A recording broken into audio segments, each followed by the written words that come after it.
C'est toujours un plaisir de le lire. Monsieur Collé Idrissa, il nous adresse une première question qui est: quelle est la signification de la ville de Damas dans la prophétie en rapport avec la descente du Messie? Oui, alors c'est dans le fameux hadith qui dit Yanzil al-Masih ibn Maryama عند المنارة البيضاء شرقية دمشق. Donc ça c'est dans le Sahih Muslim, que le Messie, fils de Marie, va descendre à côté du minaret blanc à l'est de Damas. Donc tout le monde s'attend maintenant à voir la descente des cieux de Jésus, fils de Marie. Ils ne disent plus à côté du minaret, ils disent maintenant sur le minaret. Ils ont même construit un minaret à Damas, littéralement. Et il y a une mosquée. Oui, oui. Et il y a une mosquée aussi à Damas où ils ont gardé même des babouches pour Sayyidina Isa lorsqu'il viendra. Donc personne ne lui a demandé sa pointure, mais elles sont là. Donc quand il va descendre des cieux, donc il sera pieds nus apparemment.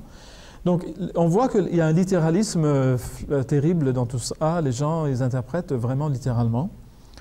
Et en fait, Damas peut signifier beaucoup de choses.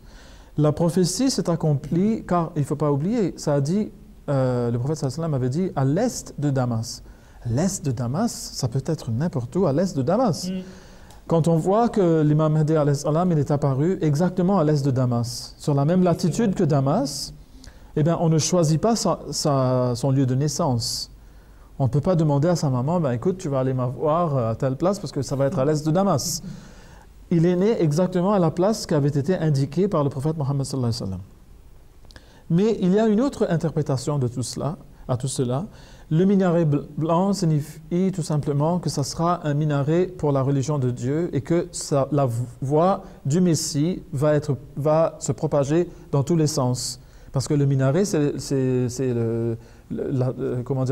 la tour qu'on utilise pour projeter la voix, pour qu'on puisse appeler les gens à la prière. Donc quand plus on monte haut, plus les gens vous entendent. Donc ça sera dans ce sens-là aussi. Mais il y a aussi une étrange, on peut dire une coïncidence, mais enfin on sait bien que dans ces choses, il n'y a pas de coïncidence. Allah, il opère tout cela à sa façon.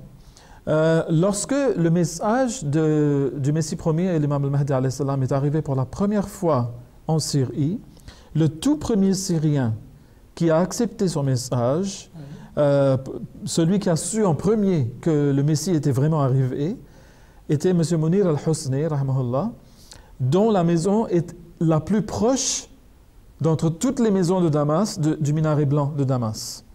Donc, on peut dire que le Messie est vraiment descendu juste à côté du minaret, comme le prophète sallallahu alayhi wa sallam l'a dit.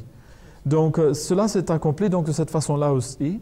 Donc, il y a différentes façons de voir l'accomplissement de la prophétie, mais certainement pas dans le sens que veulent le dire. Voilà, dans le sens littéral où il va descendre des cieux, il aura besoin de babouches, etc., etc. Donc tout ça c'est du domaine des contes de fées en fait. Donc messieurs, remballez vos babouches du coup. Oui. Utilisez-les. Utilisez-les. La question bonus.